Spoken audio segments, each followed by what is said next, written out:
Welcome back to my channel. আশা করি তোমরা সকলেই খুব ভালো আছো আর আমিও ভালো আছি। তো আমি অন্বেষা চলে এসেছি আবারও একটা নতুন ভিডিও নিয়ে।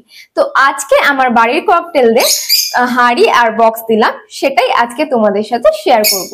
তো চলো আর বেশি দেরি না করে ভিডিওটা শুরু করা যাক। তো এই হচ্ছে আমার ককটেলের ছোট্ট একটা সেটআপ। তো এর মধ্যে আমি দুজোড়া ককটেল রেখেছি। তো আজ ওদেরকে ব্রিডিং বক্স বা হাঁড়ি দেব, তো সেটাই তোমাদের সাথে আজকে শেয়ার করব। এই হচ্ছে আমার এক জোড়া লুটিনো ককটেল। ভিডিও করছি দেখেই ভয়েতে একদম খাঁচার এক কোণে গিয়ে বসে পড়েছে। ককটেল পাখি আসলেই হয় ভীষণ ভীতু। তো এই দিকে আছে আরো এক জোড়া অ্যালবিনো প্যাচলেস ককটেল। তো এদের বসা থেকে তোমাদের মনে হতেই পারে যে কাঠের ওপর দুটো কাঠের পুতুল বসানো আছে। তো যাই হোক, এরা দু পেয়ারই হচ্ছে আমার ফুল অ্যাডাল্ট ককটেলের পেয়ার। তো ওদেরকে আজকে একটু এগ ফুড দিয়েছিলাম, সাদা ভাতের সাথে ডিম একটু ঘষে চটকে মেখে দিয়েছিলাম। তো সেটাই কিছুটা খেয়েছে, এখনো কিছুটা বাকি আছে। তো যেহেতু ওদেরকে আনার অনেক দিনই হয়ে গেছে, প্রায় 1 মাস হয়ে গেছে, ওদের সমস্ত রকম কোর্সও করানো কমপ্লিট। তো আজকে ওদেরকে বক্স বা হাঁড়ি আমি দিয়ে দেবো। এখানে একটা বক্স আছে আর একটা হাঁড়ি আছে। হাঁড়িটা কিন্তু একদমই নতুন আর বক্সটা কিন্তু পুরনো। আমার আগের যে ককটেলের পেয়ারটা ছিল সেই পেয়ারটাকে কিন্তু আমি এই বক্সটা দিতাম, আর হাঁড়িটা কিন্তু একদমই নতুন কেনা হয়েছে।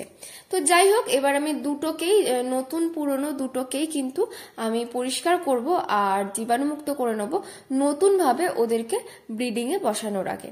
তো কিভাবে পরিষ্কার করছি চলো তোমাদেরকে দেখিয়ে দিই।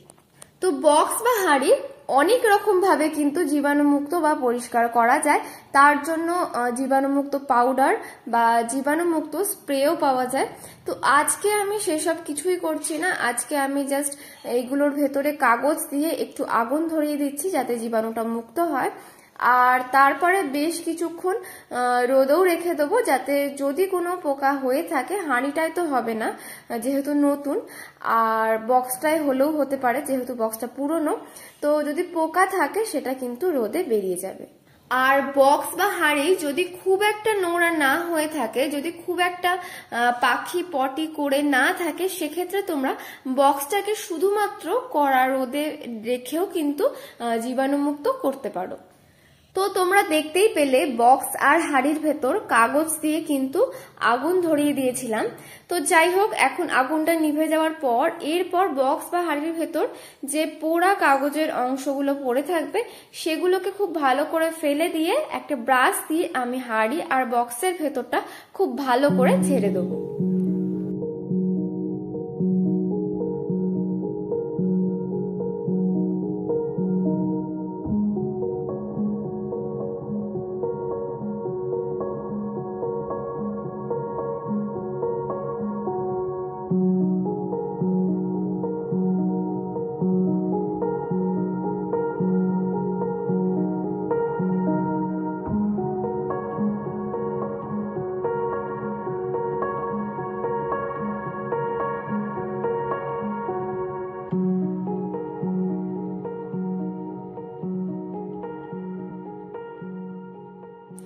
এখন বক্স আর হাঁড়িটা ওদের খাঁচার ভেতর দিয়ে দেবো, আর তারপর তোমরা শুধু দেখতে থাকো ওদের রিয়াকশনটাকে।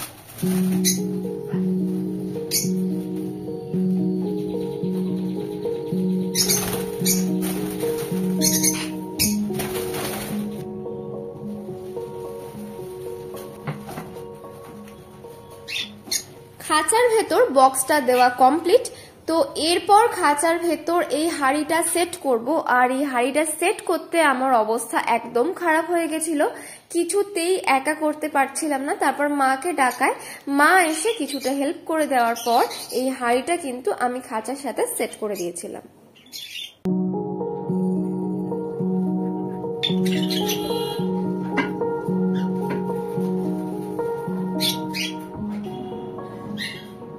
তো নতুন বক্স আর হাঁড়ি খাঁচার মধ্যে পেয়ে ওদের কেমন লাগলো সেটাও অবশ্যই তোমাদেরকে দেখাবো। তো ততক্ষণ ওরা কিছুটা সময় নিক, দেখে নিক কে কোনটা নেবে। তা করতে করতে তোমাদের অন্য আরো একটা জিনিস দেখা। এই যে এটা হলো আমার সব সময়ের সঙ্গী, আমি যেখানে যাব উনিও সেখানেই যাবে। এখন আমি পাখিদের হাড়ি আর বক্স দিচ্ছিলাম, তো ও এখানে আমার পিছনে বসে বসে ঘুমোচ্ছিল। তো যতক্ষণ না আমি এখান থেকে উঠবো ও কিন্তু এখানেই বসে থাকবে, আর যখন আমি উঠবো ও কিন্তু উঠে আবার আমার সাথে সেখানেই যাবে।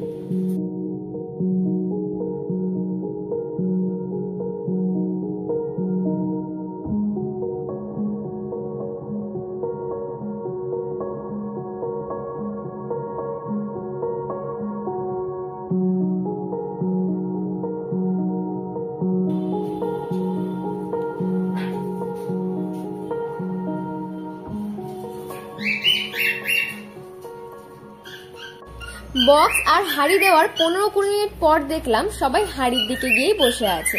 তো আজকের ভিডিওটা তোমাদের কেমন লাগলো অবশ্যই কমেন্ট করে জানিও, আর এরকম আরো নতুন নতুন আপডেট পাওয়ার জন্য চ্যানেলটাকে অবশ্যই সাবস্ক্রাইব করে রেখো। তো চলো আজকের মতো টাটা, ভিডিও এখানেই শেষ করছি।